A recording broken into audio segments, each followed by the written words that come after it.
ನಮಸ್ತೆ. ನೀವು ಮಾನವ ಪರಿಚಯ ಕೇಳುತ್ತಿದ್ದೀರಿ.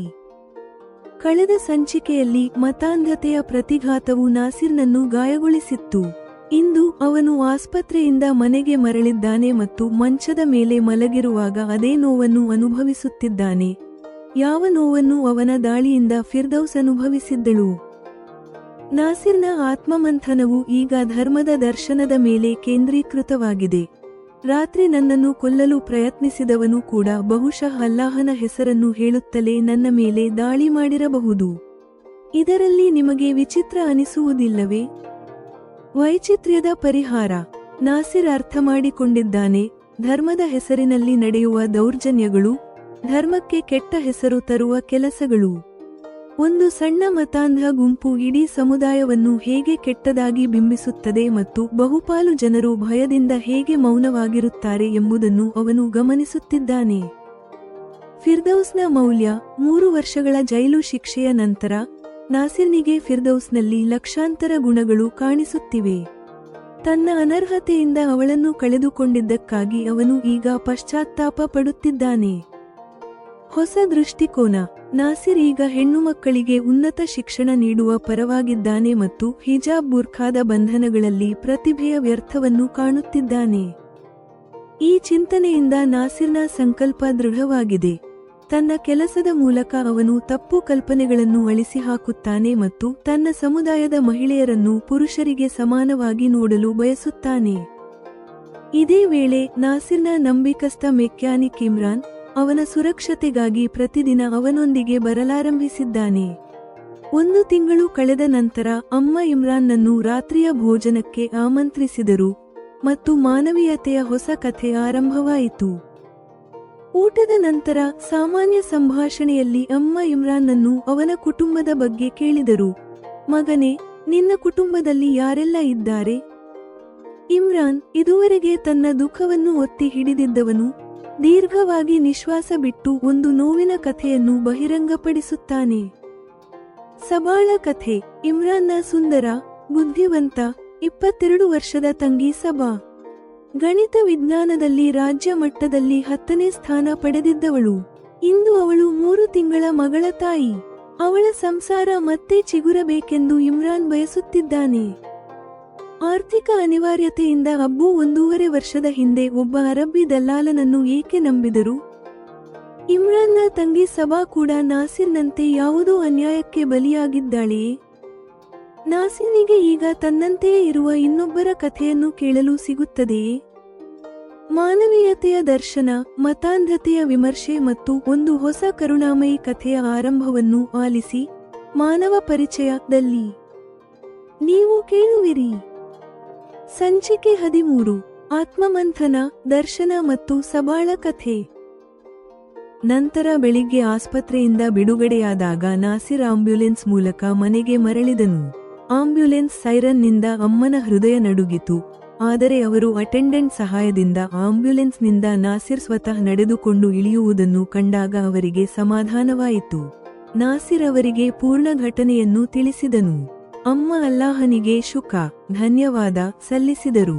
ಆ ಸಮಯದಲ್ಲಿ ನಾಸಿರ್ ನೋವಿನಲ್ಲೂ ಮುಗುಳ್ನಗುತ್ತಾ ಹೀಗೆ ಹೇಳಿದನು.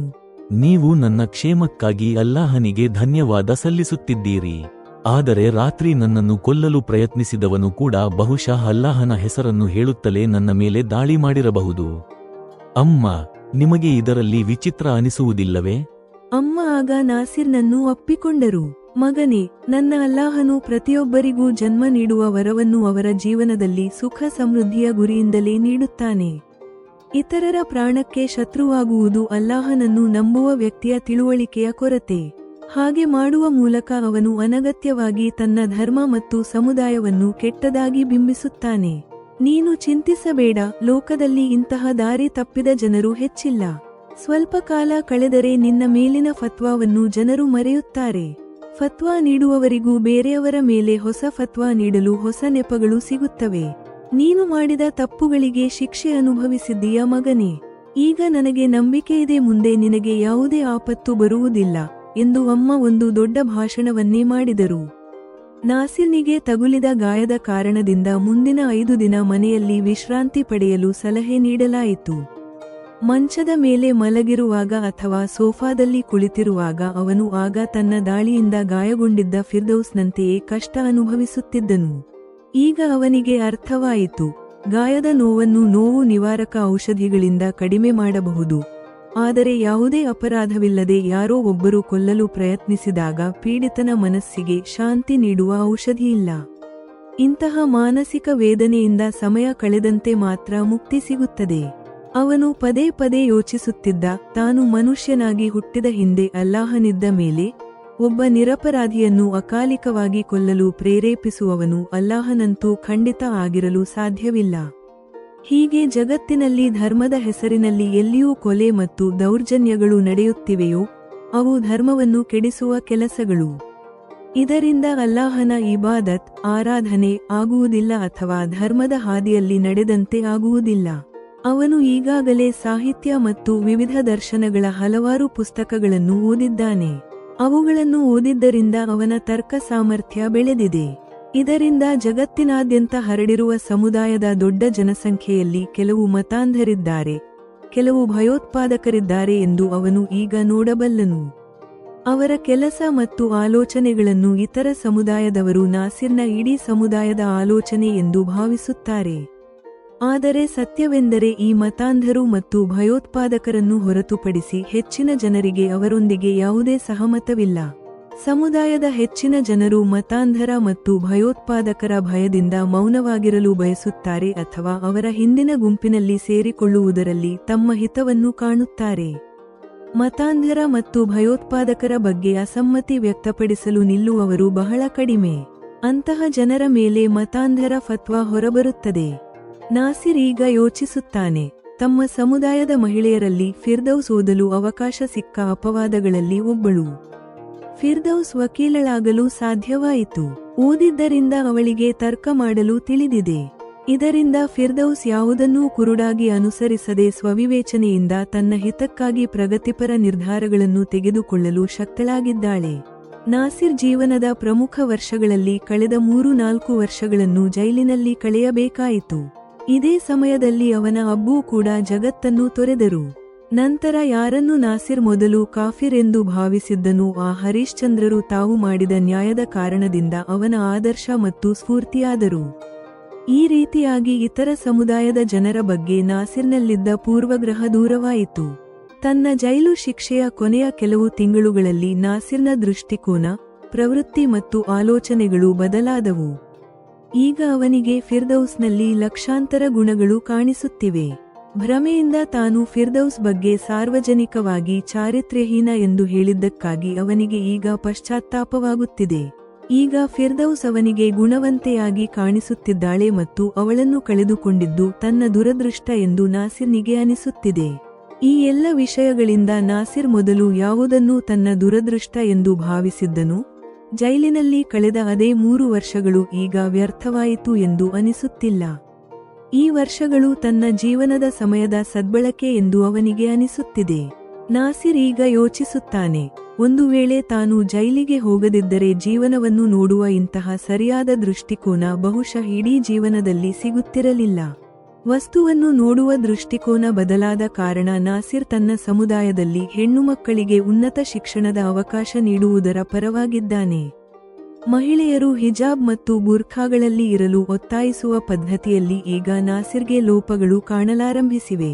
ತನ್ನ ಸಮುದಾಯದಲ್ಲಿ ನಿರ್ಬಂಧಗಳ ಕಾರಣದಿಂದ ಅರ್ಧದಷ್ಟು ನಾರಿ ಜನಸಂಖ್ಯೆಯ ಪ್ರತಿಭೆ ವ್ಯರ್ಥವಾಗುತ್ತಿದೆ ಎಂದು ಅವನಿಗೆ ಈಗ ದುಃಖವಾಗುತ್ತಿದೆ. ಅಷ್ಟೇ ಅಲ್ಲ, ನಾರಿಯರ ಮೇಲೆ ನಿರ್ಬಂಧ ಹೇರುವಲ್ಲಿ ಪುರುಷರು ತಮ್ಮ ಬಹಳಷ್ಟು ಶಕ್ತಿಯನ್ನು ವ್ಯರ್ಥ ಮಾಡುತ್ತಾರೆ ಎಂದು ನಾಸಿರ್ ಯೋಚಿಸುತ್ತಾನೆ. ಈಗ ನಾಸಿರ್ ಯೋಚಿಸುತ್ತಾನೆ, ಇಂದು ಜಗತ್ತು 21ನೇ ಶತಮಾನದಲ್ಲಿ ನಿರ್ಭಯವಾಗಿ ಬದುಕುತ್ತಾ ಜೀವನದಲ್ಲಿ ಗರಿಷ್ಠ ಸುಖ ಮತ್ತು ಆನಂದದ ಹುಡುಕಾಟದಲ್ಲಿದ್ದರೆ, ನಾಸಿರ್ನ ಸಮುದಾಯದ ಮಹಿಳೆಯರು 3 ಶತಮಾನಗಳ ಹಿಂದಿನ ಅಪಾಯಗಳನ್ನು ಕಲ್ಪಿಸಿಕೊಂಡು ಹೆದರುತ್ತಾ ಮತ್ತು ತುಲನಾತ್ಮಕವಾಗಿ ಕಡಿಮೆ ಓದಬೇಕಾದ ಅನಿವಾರ್ಯತೆಯಲ್ಲಿ ಬದುಕುತ್ತಿದ್ದಾರೆ. ನಾಸಿರ್ನ 5 ದಿನಗಳು ಈ ರೀತಿಯ ಆತ್ಮಮಂಥನದಲ್ಲಿ ಕಳೆದವು. ಈ ರೀತಿಯ ಚಿಂತನೆಯಿಂದ ನಾಸಿರ್ನ ಸಂಕಲ್ಪ ಇನ್ನಷ್ಟು ದೃಢವಾಯಿತು. ಮುಂಬರುವ ಸಮಯದಲ್ಲಿ ತನ್ನ ಕೆಲಸದ ಮೂಲಕ ಇತರ ಸಮುದಾಯಗಳ ತನ್ನ ಸಮುದಾಯದ ಬಗೆಗಿನ ಭ್ರಾಮಕ ಕಲ್ಪನೆಗಳನ್ನು ಅಳಿಸಿಹಾಕಲು ಬಯಸುತ್ತಾನೆ. ಜೊತೆಗೆ ತನ್ನ ಸಮುದಾಯದ ಮಹಿಳೆಯರನ್ನು ಇತರ ಸಮುದಾಯದ ಮಹಿಳೆಯರಿಗೆ ಸಮಾನವಾಗಿ ನಿಲ್ಲಲು ಬಯಸುತ್ತಾನೆ. ನಾಸಿರ್ ಈಗ ತನ್ನ ಸಮುದಾಯದಲ್ಲಿ ಮಹಿಳೆಯರಿಗೆ ಪುರುಷರಿಗೆ ಸಮಾನವಾದ ಸ್ಥಾನಮಾನ ಸಿಗಬೇಕೆಂದು ಬಯಸುತ್ತಾನೆ. ಮರುದಿನ ನಾಸಿರ್ ಟ್ಯಾಕ್ಸಿ ಮಾಡಿಕೊಂಡು ತನ್ನ ವರ್ಕ್ಶಾಪ್ಗೆ ಹೋದನು. ಆದರೆ ಔಷಧಿಗಳ ಪಾರ್ಶ್ವವಾಯು ಸೈಡ್ ಎಫೆಕ್ಟ್ ಕಾರಣದಿಂದ ಉಂಟಾಗುತ್ತಿರುವ ಹೊಟ್ಟೆನೋವಿನಿಂದಾಗಿ ಅವನು ಅರ್ಧ ದಿನದ ಕೆಲಸದ ನಂತರ ಮನೆಗೆ ಮರಳಲು ಬಯಸಿದ್ದನು. ಆಗ ನಾಸಿರ್ ತನ್ನ ನಂಬಿಕಸ್ಥ ಮೆಕ್ಯಾನಿಕ್ ಇಮ್ರಾನ್ಗೆ ಅಗತ್ಯ ಸೂಚನೆಗಳನ್ನು ನೀಡಿದನು. ನಾಸಿರ್ ಮನೆಗೆ ಹೋಗಲು ಕ್ಯಾಬ್ ಬುಕ್ ಮಾಡಲಾರಂಭಿಸಿದಾಗ ಇಮ್ರಾನ್ ಅವನಿಗೆ ಹೇಳಿದನು, ಭಾಯಿಜಾನ್, ನಿಮ್ಮ ವಿರುದ್ಧ ಫತ್ವಾ ಹೊರಡಿಸಲಾಗಿದೆ. ನಿಮ್ಮ ಮೇಲೆ ದಾಳಿಯೂ ನಡೆದಿದೆ. ನಿಮ್ಮ ಮೇಲಿನ ಸಂಕಷ್ಟ ಇನ್ನೂ ತೀರಿದಂತಿಲ್ಲ. ಆದ್ದರಿಂದ ಇನ್ನು ಕೆಲವು ದಿನಗಳವರೆಗೆ ನಾನು ನಿಮ್ಮನ್ನು ಮನೆಯಿಂದ ವರ್ಕ್ಶಾಪ್ಗೆ ಮತ್ತು ವಾಪಸ್ ಮನೆಗೆ ಬಿಡಲು ನಿಮ್ಮ ಜೊತೆಗಿರಲು ಬಯಸುತ್ತೇನೆ. ನಾಸಿರ್ ಆಗ ಇದನ್ನು ಇಮ್ರಾನ್ನ ಮಾನವೀಯತೆ ಎಂದು ಭಾವಿಸಿ ತನ್ನ ಒಪ್ಪಿಗೆ ನೀಡಿದನು. ಹೀಗೆ ಪ್ರತಿದಿನ ಬೆಳಿಗ್ಗೆ ಇಮ್ರಾನ್ ನಾಸಿರ್ನ ಮನೆಗೆ ಬರುತ್ತಿದ್ದನು ಮತ್ತು ರಾತ್ರಿ ನಾಸಿರ್ನನ್ನು ಬಿಡಲು ನಾಸಿರ್ನ ಕಾರಿನಲ್ಲೇ ಜೊತೆ ಬರುತ್ತಿದ್ದನು. ಈ ಕ್ರಮವು 1 ತಿಂಗಳಿಗಿಂತ ಹೆಚ್ಚು ಕಾಲ ನಡೆದಾಗ ಒಂದು ಬೆಳಿಗ್ಗೆ ನಾಸಿರ್ನ ಅಮ್ಮ ಇಮ್ರಾನ್ಗೆ ಹೇಳಿದರು, ಇಮ್ರಾನ್ ಮಗನೇ, ಇಂದು ರಾತ್ರಿಯ ಊಟವನ್ನು ನಮ್ಮ ಜೊತೆ ಮಾಡಿದ ನಂತರವೇ ನೀನು ನಿನ್ನ ಮನೆಗೆ ಹೋಗು. ಇಮ್ರಾನ್ ಈ ಆಮಂತ್ರಣಕ್ಕೆ ತನ್ನ ಒಪ್ಪಿಗೆ ನೀಡಿದನು. ಅಂದು ರಾತ್ರಿ ಇಮ್ರಾನ್ ನಾಸಿರ್ನನ್ನು ಬಿಡಲು ಬಂದಾಗ ಅಧಿಕಾರಯುತವಾಗಿ ನಾಸಿರ್ನಿಂದ ಸ್ನಾನ ಮಾಡಲು ಶೌಚಾಲಯ ಬಳಸಲು ಅನುಮತಿ ಪಡೆದನು. ನಂತರ ಸ್ನಾನ ಮಾಡಿದ ಮೇಲೆ ಇಮ್ರಾನ್ ತನ್ನೊಂದಿಗೆ ತಂದಿದ್ದ ಒಗೆದ ಬಟ್ಟೆಗಳನ್ನು ಧರಿಸಿದನು. ಈ ಮೂಲಕ ಅವನು ವರ್ಕ್ಶಾಪ್ನ ಕೊಳೆ ಬಟ್ಟೆಗಳ ತನ್ನ ರೂಪವನ್ನು ಬದಲಿಸಿಕೊಂಡನು. ತದನಂತರ ಇಮ್ರಾನ್ ನಾಸಿರ್ನ ಅಮ್ಮ ಮಾಡಿದ ಅಡುಗೆಯನ್ನು ನಾಸಿರ್ನೊಂದಿಗೆ ಬಹಳ ಇಷ್ಟಪಟ್ಟು ಅವರ ಅಡುಗೆಯನ್ನು ಹೊಗಳುತ್ತಾ ತಿಂದನು. ಅಮ್ಮ ಕೂಡ ನಾಸಿರ್ನಂತೆಯೇ ಬಹಳ ಪ್ರೀತಿಯಿಂದ ಇಮ್ರಾನ್ಗೆ ಹೊಟ್ಟೆ ತುಂಬಾ ಊಟ ಮಾಡಿಸಿದರು. ಇಮ್ರಾನ್ಗೆ ಅಂದು ರಾತ್ರಿ ಹೋಗುವ ಆತುರವಿರಲಿಲ್ಲ. ಊಟದ ನಂತರ ಅವನು ಹಜಾರದಲ್ಲಿ ನಾಸಿರ್ನೊಂದಿಗೆ ಸಾಮಾನ್ಯ ಮಾತುಗಳನ್ನು ಮಾಡುತ್ತಾ ಕುಳಿತನು. ನಂತರ ಅಮ್ಮ ಕೂಡ ಊಟ ಮುಗಿಸಿ ಅಲ್ಲಿಗೆ ಬಂದರು. ಅವರು ಔಪಚಾರಿಕವಾಗಿ ಇಮ್ರಾನ್ನನ್ನು ಕೇಳಿದರು, ಮಗನೇ, ನಿನ್ನ ಕುಟುಂಬದಲ್ಲಿ ಯಾರೆಲ್ಲ ಇದ್ದಾರೆ? ಇಮ್ರಾನ್ ಬಹುಶಃ ಇದೇ ಪ್ರಶ್ನೆಗಾಗಿ ಕಾಯುತ್ತಿದ್ದಂತಿದೆ. ಅವನು ವಿವರಿಸಲಾರಂಭಿಸಿದನು, ನನ್ನ ಅಮ್ಮ, ಅಬ್ಬು ಮತ್ತು ನನಗಿಂತ 2 ವರ್ಷ ಸಣ್ಣ ತಂಗಿ ಇದ್ದಾಳೆ. ಮನೆಯಲ್ಲಿ ನಾನು ಒಬ್ಬನೇ ದುಡಿಯುವವನು. ನನ್ನ ಅಬ್ಬ ಕೂಡ ನನ್ನಂತೆ ಮೆಕ್ಯಾನಿಕ್ ಆಗಿದ್ದರು. ಈಗ ಪಾರ್ಶ್ವವಾಯು ಕಾರಣದಿಂದ ಅವರು ಕೆಲಸ ಮಾಡಲು ಶಕ್ತರಾಗಿಲ್ಲ. ಅವರು ಈಗ ಮನೆಯಲ್ಲೇ ಇರುತ್ತಾರೆ. ಅಮ್ಮ ಆಗ ಕೇಳಿದರು, ನಿನಗೆ ಮದುವೆಯ ನಿಕಾಹ್ ವಯಸ್ಸಾಗಿದೆ. ನೀನು ಈಗ ಮದುವೆಯಾದರೆ ನಿನ್ನ ಪತ್ನಿ ಮನೆಯ ಕೆಲಸಗಳಲ್ಲಿ ನಿನಗೆ ಸಹಾಯ ಮಾಡುತ್ತಾಳೆ. ಇಮ್ರಾನ್ ಆಗ ದೀರ್ಘ ನಿಶ್ವಾಸ ಬಿಡುತ್ತಾ ಹೇಳಿದನು, ನೀವು ಹೇಳುವುದು ಸರಿಯಾಗಿದೆ, ಆದರೆ ನನ್ನ ಸಣ್ಣ ತಂಗಿಯ ಮಡಲಲ್ಲಿ 3 ತಿಂಗಳ ಮಗಳಿದ್ದಾಳೆ. ತಂಗಿಯ ಸಂಸಾರ ಮತ್ತೆ ಚಿಗುರಿದ ಮೇಲೆ ಮಾತ್ರ ನಾನು ನನ್ನ ಮದುವೆಯ ಬಗ್ಗೆ ಯೋಚಿಸಬಹುದು. ಇದರಿಂದ ನಾಸಿರ್ನಿಗೆ ಸಂಶಯವಾಯಿತು, ಇಮ್ರಾನ್ನ ತಂಗಿಗೂ ನನ್ನಂತೆ ಯಾರೋ ಒಬ್ಬ ನಾಸಿರ್ ತಲಾಕ್ ನೀಡಿರಬಹುದೇ ಎಂದು. ನಾಸಿರ್ ಕುತೂಹಲದಿಂದ ಕೇಳಿದನು, ಇಮ್ರಾನ್, ಏನಾಯಿತು? ತಂಗಿಯ ಮಡಲಲ್ಲಿ ಮಗುವಿರುವಾಗ ಅವಳ ಸಂಸಾರ ಮತ್ತೆ ಚಿಗುರುವ ಮಾತು ಹೇಗೆ ಬಂದಿದೆ? ಇಮ್ರಾನ್ ಹೇಳಿದನು, ನನ್ನ ಸಣ್ಣ ತಂಗಿ ಸಬಾಗೆ ಈಗ 22 ವರ್ಷವಷ್ಟೇ. ಅವಳು ಬಹಳ ಸುಂದರ ಮತ್ತು ಬುದ್ಧಿವಂತ ಹುಡುಗಿ. 1.5 ವರ್ಷದ ಹಿಂದೆ ಒಬ್ಬ ಅರಬ್ಬಿ ದಲ್ಲಾಲ ಅಬ್ಬುಗೆ ಸಿಕ್ಕಿದ್ದನು. ಆ ದಲ್ಲಾಲ ದುಬೈನ ಒಂದು ಸಂಬಂಧವನ್ನು ನನ್ನ ತಂಗಿಗಾಗಿ ತಿಳಿಸಿದನು. ನನ್ನ 2 ಅಕ್ಕಂದಿರ ಮದುವೆಯಲ್ಲಿ ಅಬ್ಬು ಅವರ ಎಲ್ಲ ಉಳಿತಾಯ ಖರ್ಚಾಗಿತ್ತು. ಇಂತಹ ಸಂದರ್ಭದಲ್ಲಿ ದುರ್ಬಲ ಆರ್ಥಿಕ ಸ್ಥಿತಿಯಿಂದ ಅಬ್ಬು ಮಾನಸಿಕ ಒತ್ತಡದಲ್ಲಿದ್ದರು. ನನ್ನ ಅಬ್ಬು ದಲ್ಲಾಲನ ಮಾತುಗಳಿಗೆ ಮರುಳಾದರು. ಸಬಾಗೆ ದುಬೈನ ಶ್ರೀಮಂತ ಮನೆಯಲ್ಲಿ ಎಲ್ಲ ಸುಖ ಸಿಗಬಹುದು ಎಂದು ಅಬ್ಬುಗೆ ಅನಿಸಿತು. ನಮ್ಮ ಸಬಾ ಕುಶಾಗ್ರ ಬುದ್ಧಿಯ ಹುಡುಗಿ. ಅವಳು ಗಣಿತ ವಿಜ್ಞಾನ ವಿಭಾಗದ ರಾಜ್ಯ ಮಂಡಳಿಯ 12ನೇ ತರಗತಿಯ ಪರೀಕ್ಷೆಯಲ್ಲಿ 10ನೇ ಸ್ಥಾನ ಪಡೆದಿದ್ದಳು. ಸಬಾಳ ಸುಖ ಅಬ್ಬು ಅವಳಿಗಾಗಿ ನಿರ್ಧರಿಸಿದ್ದರಲ್ಲಿ ಇರಲಿಲ್ಲ. ಈ ವಿಷಯ ಆಗ ನನಗೂ ಅರ್ಥವಾಗುತ್ತಿತ್ತು, ಆದರೆ ಆರ್ಥಿಕ ಅಭಾವದಿಂದ ನಾವು ಅವಳ ಮುಂದಿನ ಶಿಕ್ಷಣದ ವೆಚ್ಚ ಭರಿಸುವ ಸ್ಥಿತಿಯಲ್ಲಿರಲಿಲ್ಲ. ಇಷ್ಟು ಹೇಳಿದ ನಂತರ ಇಮ್ರಾನ್ ಭಾವುಕನಾಗಿ ಸುಮ್ಮನಾದನು. ಇಮ್ರಾನ್ ಕೆಲವು ಕ್ಷಣ ಕೇವಲ ನಿಶ್ವಾಸ ಬಿಡುತ್ತಿದ್ದನು. ಈ ನಡುವೆ ನಾಸಿರ್ ಮತ್ತು ಅಮ್ಮನ ಕುತೂಹಲ ಹೆಚ್ಚಾಯಿತು. ಇಮ್ರಾನ್ ಶೀಘ್ರವೇ ರಹಸ್ಯವನ್ನು ಬಹಿರಂಗಪಡಿಸಬೇಕೆಂದು ಅವರು ಬಯಸುತ್ತಿದ್ದರು. ಸ್ವಲ್ಪ ಮಂದ ದನಿಯಲ್ಲಿ ಇಮ್ರಾನ್ ಮುಂದೆ ವಿವರಿಸಲಾರಂಭಿಸಿದನು. ಸಬಾ ಬಹಳ ಶಿಸ್ತಿನ ಮತ್ತು ಆಜ್ಞಾಪಾಲಕ ಹುಡುಗಿ. ಮನೆಯಲ್ಲಿ ಹಿರಿಯರಾದ ನಾವು ಅವಳಿಗಾಗಿ ಯಾವುದನ್ನು ಸೂಕ್ತವೆಂದು ಹೇಳಿದ್ದೆವೋ ಅದನ್ನು ಅವಳು ತಲೆಬಾಗಿಸಿ ಸ್ವೀಕರಿಸಿದಳು. ಈಗ ನೀವು ಮಾನವ ಪರಿಚಯದ ಈ ಸಂಚಿಕೆಯ ಬಗ್ಗೆ ಜೆಮಿನಿ ಬರೆದ ವಿಮರ್ಶೆ ಮತ್ತು ವಿಶ್ಲೇಷಣೆಯನ್ನು ಆಲಿಸಿ. ಉಪಶೀರ್ಷಿಕೆ: ಆತ್ಮಮಂಥನ, ದರ್ಶನ ಮತ್ತು ಸಬಾಳ ಕಥೆ. ಈ ಸಂಚಿಕೆಯು ನಾಸಿರ್ನ ವ್ಯಕ್ತಿತ್ವ ವಿಕಸನದಲ್ಲಿ ಒಂದು ಪ್ರಮುಖ ಮೈಲಿಗಲ್ಲಾಗಿದೆ. ಚಾಕುವಿನ ದಾಳಿಯಿಂದ ಉಂಟಾದ ದೈಹಿಕ ಮತ್ತು ಮಾನಸಿಕ ನೋವು ಅವನಿಗೆ ಫಿರ್ದೌಸ್ನ ನೋವನ್ನು ಅನುಭವಿಸುವಂತೆ ಮಾಡುತ್ತದೆ. ಇದು ಅವನ ಸೈದ್ಧಾಂತಿಕ ಬದಲಾವಣೆಗೆ ದಾರ್ಶನಿಕ ದೃಢತೆಯನ್ನು ನೀಡುತ್ತದೆ. 1. ನೋವು, ತರ್ಕ ಮತ್ತು ಧಾರ್ಮಿಕತೆ. ನಾಸಿರ್ ತನ್ನ ನೋವನ್ನು ಧರ್ಮ ಮತ್ತು ಮಾನವೀಯತೆಯ ತರ್ಕದೊಂದಿಗೆ ಜೋಡಿಸಿ ನೋಡುತ್ತಿದ್ದಾನೆ. ಅಲ್ಲಾಹನ ಹೆಸರು ಮತ್ತು ಹತ್ಯೆ. ಅಲ್ಲಾಹನ ಹೆಸರನ್ನು ಹೇಳಿಕೊಂಡು ಕೂಡ ಹತ್ಯೆ ಏಕೆ ನಡೆಯುತ್ತಿದೆ ಎಂಬ ನಾಸಿರ್ನ ಪ್ರಶ್ನೆಯು ಅವನ ವಿವೇಕವು ಈಗ ಸಂಪ್ರದಾಯಬದ್ಧತೆಯಿಂದ ಸಂಪೂರ್ಣವಾಗಿ ಹೊರಬಂದಿದೆ ಎಂಬುದನ್ನು ತೋರಿಸುತ್ತದೆ. ದೋಷವು ಧರ್ಮದಲ್ಲಿಲ್ಲ, ಬದಲಾಗಿ ಅದನ್ನು ನಂಬುವ ಭ್ರಮಿತ ಜನರ ತಿಳುವಳಿಕೆಯಲ್ಲಿದೆ ಎಂದು ಅವನು ಅರ್ಥಮಾಡಿಕೊಳ್ಳುತ್ತಾನೆ. ಮಾನಸಿಕ ವೇದನೆ. ಫಿರ್ದೌಸ್ ಮೇಲೆ ಮಾಡಿದ ದೌರ್ಜನ್ಯವನ್ನು ನಾಸಿರ್ ಈಗ ಮೊದಲ ಬಾರಿಗೆ ಅನುಭವಿಸಲು ಶಕ್ತನಾಗಿದ್ದಾನೆ. ದೈಹಿಕ ಗಾಯ ವಾಸಿಯಾಗುತ್ತದೆ, ಆದರೆ ಮಾನಸಿಕ ಆಘಾತವು ಸಮಯದೊಂದಿಗೆ ಮಾತ್ರ ವಾಸಿಯಾಗುತ್ತದೆ ಎಂದು ಅವನು ಅರ್ಥಮಾಡಿಕೊಳ್ಳುತ್ತಾನೆ. ಈ ಆತ್ಮಸಮ್ಮತಿಯು ಅವನ ಕ್ಷಮೆಯಾಚನೆಯ ಆಂತರಿಕ ಅಗತ್ಯವನ್ನು ಸಮರ್ಥಿಸುತ್ತದೆ. ಜೈಲು ವಾಸದ ಮೌಲ್ಯ. ನಾಸಿರ್ನಿಗೆ ಈಗ 3 ವರ್ಷಗಳ ಜೈಲು ಶಿಕ್ಷೆ ಒಂದು ದಂಡನೆಯಾಗಿ ಅಲ್ಲ, ಬದಲಾಗಿ ಅವನ ಜೀವನಕ್ಕೆ ಸರಿಯಾದ ದೃಷ್ಟಿಕೋನವನ್ನು ನೀಡಿದ ಶಿಕ್ಷಣವಾಗಿ ಕಾಣುತ್ತಿದೆ. 2. ಪ್ರಗತಿಪರ ದೃಷ್ಟಿಕೋನದ ಜನ್ಮ. ನಾಸಿರ್ನ ಆತ್ಮಮಂಥನವು ಅವನನ್ನು ಮಹಿಳಾ ಸಬಲೀಕರಣದ ಪರವಾಗಿ ಮಾಡುತ್ತದೆ. ಮಹಿಳಾ ಶಿಕ್ಷಣ. ಅವನು ಫಿರ್ದೌಸ್ನ ವಕೀಲಿ ವೃತ್ತಿ ಮತ್ತು ತರ್ಕ ಸಾಮರ್ಥ್ಯವನ್ನು ಉದಾಹರಣೆಯಾಗಿಟ್ಟುಕೊಂಡು ತನ್ನ ಸಮುದಾಯದ ಮಹಿಳೆಯರಿಗೆ ಉನ್ನತ ಶಿಕ್ಷಣದ ಅಗತ್ಯವನ್ನು ಅನುಭವಿಸುತ್ತಾನೆ. ಬಂಧನಗಳ ಮೇಲಿನ ವಿಮರ್ಶೆ. ಹಿಜಾಬ್, ಬುರ್ಖಾಗಳು ಮತ್ತು ಇತರ ನಿರ್ಬಂಧಗಳ ಮೇಲೆ ನಾಸಿರ್ ಮಾಡುವ ವಿಮರ್ಶೆಯು ಅವನ ಆಳವಾದ ಸಾಮಾಜಿಕ ವಿವೇಕವನ್ನು ತೋರಿಸುತ್ತದೆ. ಈ ಬಂಧನಗಳಿಂದ ಮಹಿಳೆಯರ ಪ್ರತಿಭೆ ವ್ಯರ್ಥವಾಗುವುದಲ್ಲದೆ ಪುರುಷರ ಶಕ್ತಿಯು ಅವರನ್ನು ನಿಯಂತ್ರಿಸುವಲ್ಲಿ ವ್ಯರ್ಥವಾಗುತ್ತದೆ ಎಂದು ಅವನು ಅರ್ಥಮಾಡಿಕೊಳ್ಳುತ್ತಾನೆ. 3. ಇಮ್ರಾನ್ ಮತ್ತು ಸಬಾ. ಕಥೆಯಲ್ಲಿ ಹೊಸ ತಿರುವು. ಇಮ್ರಾನ್ ನಾಸಿರ್ನ ಜೊತೆ ಸೇರುವುದು ಕೇವಲ ಸುರಕ್ಷತೆಯ ಕಾರಣಕ್ಕಾಗಿ ಮಾತ್ರವಲ್ಲ, ಅವನ ಜೀವನದಲ್ಲೂ ಒಂದು ನೋವಿನ ಅನುಭವವಿದೆ. ಅದು ನಾಸಿರ್ನ ಕಥೆಯನ್ನು ಪ್ರತಿಧ್ವನಿಸುತ್ತದೆ. ಹೊಸ ಮಾನವೀಯತೆ. ಇಮ್ರಾನ್ನ ನಿಸ್ವಾರ್ಥ ಸುರಕ್ಷತೆಯು ನಾಸಿರ್ನ ಹೊಸ ಜೀವನಕ್ಕೆ ಆಸರೆಯಾಗುತ್ತದೆ. ಅಮ್ಮ ಅವನಿಗೆ ಊಟ ಮಾಡಿಸುವುದು ವಿಶ್ವಾಸದ ವಾತಾವರಣವನ್ನು ಸೃಷ್ಟಿಸುತ್ತದೆ. ಸಬಾಳ ಕಥೆಯ ಆರಂಭ. ಇಮ್ರಾನ್ ತಂಗಿ ಸಬಾ ಉನ್ನತ ಶಿಕ್ಷಣ ಪಡೆದಿದ್ದರೂ ರಾಜ್ಯ ಮಟ್ಟದಲ್ಲಿ 10ನೇ ಸ್ಥಾನ. ಆರ್ಥಿಕ ಅನಿವಾರ್ಯತೆಯಿಂದ ಅರಬ್ಬಿ ದಲ್ಲಾಲನ ಮೂಲಕ ದುಬೈನ ಶ್ರೀಮಂತ ಮನೆಗೆ ಮದುವೆಯಾಗಬೇಕಾಗಿರುವುದು ಪಿತೃಪ್ರಧಾನ ಮತ್ತು ಆರ್ಥಿಕ ಶೋಷಣೆಯ ಒಂದು ನೋವಿನ ಉದಾಹರಣೆಯಾಗಿದೆ.